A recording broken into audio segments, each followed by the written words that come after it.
के बाद नागा साधु कहाँ रहते हैं, जीविका कैसे चलाते हैं। एक व्यक्ति का इस बारे में अद्भुत अनुभव रहा है जिसे इस तथ्य को समझने में आसानी हो सकती है। एक बार एक बड़े सरकारी बैंक में हम किसी काम से गए हुए थे। अचानक वहां कुछ हलचल सी बढ़ गई। सुरक्षा गार्ड किसी से बहस कर रहा था।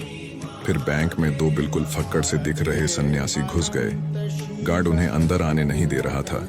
हर व्यक्ति उन्हें बैंक में देख चौंक रहा था। उन्होंने पैसा निकालने के लिए पेपर लिया और रकम की राशि डालकर अधिकारी को देने लगे। वो राशि थी करीब 23 या 24 लाख रुपए। बैंक अधिकारी देखकर हंसा और पूछा, महाराज आपने गलत राशि तो नहीं लिख दी? उन्होंने कुछ भी जवाब नहीं दिया। वो अपनी अद्भुत आंखों से उसे बस देख रहे थे। फिर वही अधिकारी कुछ संकुचा सा गया। उसने उनका अकाउंट डिटेल चेक करना शुरू किया ही था, पर उनमें से एक सन्यासी महाराज का अचानक फोन कॉल आया। वे अपने साधारण फोन पर बात करते रहे और फिर पैसा निकाले बिना वहां से जाने लगे। कुछ ही देर में ऑटो रिक्शा पकड़कर ओझल हो गए। बैंक अधिकारी मेरा परिचित मित्र था। मैंने पूछा उससे, भाई इनके अकाउंट में पैसे थे या नहीं? उसने बताया, इनको जितने पैसे निकालने थे उससे कई गुना ज्यादा पैसा अकाउंट में है। हम तो इन फक्कड़ साधुओं को देखकर ही दंग रह गए। कोई भी सन्यासी अथवा नागा साधु हो, वह पूर्ण निर्धन हो, ऐसा कम ही देखने को मिलता है।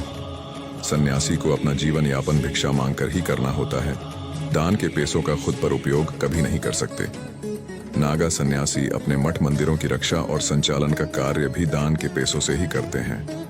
यदि भिक्षा में भोजन मिला तो कर लिया, अथवा भूखे ही रह गए। कुंभ मेले के बाद सभी सन्यासी अपने मठ, प्राचीन मंदिरों और अनजान आश्रम की ओर दोबारा लौट जाते हैं। नागा सन्यासी एक स्थान पर कभी नहीं रुकते। वे भिक्षा मांगते हुए उनके मठ या अखाड़ों पर आना जाना करते रहते हैं।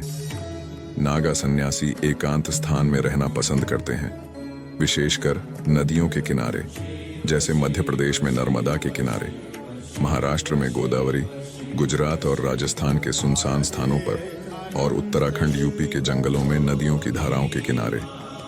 आप उनकी कुटिया को देख सकते हैं। नागा सन्यासी धर्म की रक्षा के लिए शस्त्र धारण करते हैं और सनातन संस्कृति की रक्षा करते हैं। योग विद्या में महारथी होते हैं बिना किसी दिखावे के। नागाओं का जीवन बेहद कठिन होता है, अतः ऐसे योगियों का सम्मान करना चाहिए। वे देश के साथ संस्कृति की भी रक्षा करते हैं। कुंभ का आयोजन कब से आरंभ हुआ, इस विषय में सुनिश्चित रूप से हमें कोई विशेष प्राचीन शास्त्रीय संदर्भ प्राप्त नहीं होता है, लेकिन एक पौराणिक संदर्भ अवश्य मिलता है जिसमें ग्रहों की विशेष स्थिति होने पर ही कुंभ होने की ओर संकेत मिलता है। स्कंद पुराण में उल्लेख आता है कि चंद्र प्रश्रवणाद्रक्षा, सूर्यो विस्फोटनाददा, दैत्यभ्यश्च गुरु रक्षा, सौरिनर देवेंद्र जात भयात, सूर्येन्दु गुरु संयोगस्य यद्राशो यत्र वत्सरे, सुधा कुंभ प्लवे भूमो, कुंभो भवति नान्यथा। अर्थात जिस समय अमृतपूर्ण कुंभ को लेकर देवताओं एवं दैत्यों में संघर्ष हुआ, उस समय चंद्रमा ने उस अमृत कुंभ से अमृत के छलकने की रक्षा की और सूर्य ने उस अमृत कुंभ के टूटने से रक्षा की। देवगुरु बृहस्पति ने दैत्यों से रक्षा की और शनि ने इंद्रपुत्र जयंत के हाथों से इसे गिरने नहीं दिया। इसलिए देवताओं और राक्षसों की लड़ाई के दौरान जिन जिन जगहों पर हरिद्वार, प्रयागराज, उज्जैन, नासिक और जिस जिस दिन सुधा का कुंभ छलका, उन्हीं उन्हीं स्थलों में, उन्हीं तिथियों में कुंभ पर्व का आयोजन होता है। सुधा कुंभ को लेकर देवताओं और असुरों का युद्ध 12 दिन तक 12 स्थानों में चला और उन 12 स्थलों में सुधा कुंभ से अमृत छलका। इनमें पूर्वोक्त 4 स्थल मृत्युलोक में हैं और अवशिष्ट 8 इस मृत्युलोक में न होकर स्वर्ग आदि अन्य लोकों में माने जाते हैं। 12 वर्ष के बराबर देवताओं के 12 दिन होते हैं, इसलिए 12वें वर्ष ही सामान्यतया प्रत्येक स्थान में कुंभ पर्व की स्थिति बनती है। हालांकि कभी कभी 11वें वर्ष में भी कुंभ का आयोजन देखा गया है। कुंभ मेले के बाद नागा साधु अकेले या छोटे समूहों में अलग अलग स्थानों पर जीवन जीते हैं।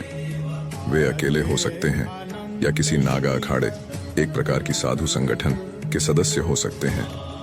नागा साधु अपने जीवन को बहुत ही संवेदनशीलता और त्याग के साथ बिताते हैं। वे आमतौर पर आश्रमों, जंगलों, गुफाओं या धार्मिक स्थलों में रहते हैं। उनका ध्यान और धार्मिक अभ्यास उनके जीवन का महत्वपूर्ण हिस्सा होता है। नागा साधु आमतौर पर शौचालय का उपयोग नहीं करते और जल को संवेदनशीलता से उपयोग करते हैं। उनका पोषण आमतौर पर चर्मण या जड़ों से होता है। नागा साधु अपने जीवन को जागरूकता, साधना और भगवान की खोज में व्यतीत करते हैं। वे आध्यात्मिक ज्ञान और तत्व ज्ञान की ओर अग्रसर होते हैं और धार्मिक उपासना और सेवा का साधना करते हैं। यह महत्वपूर्ण है कि आप इस जानकारी का सत्यापन करने के लिए स्थानीय स्रोतों से जानकारी प्राप्त करें, क्योंकि नागा साधुओं के जीवन और आचरण की विशेषताएं विभिन्न स्थलों और संगठनों के आधार पर भिन्न हो सकती हैं।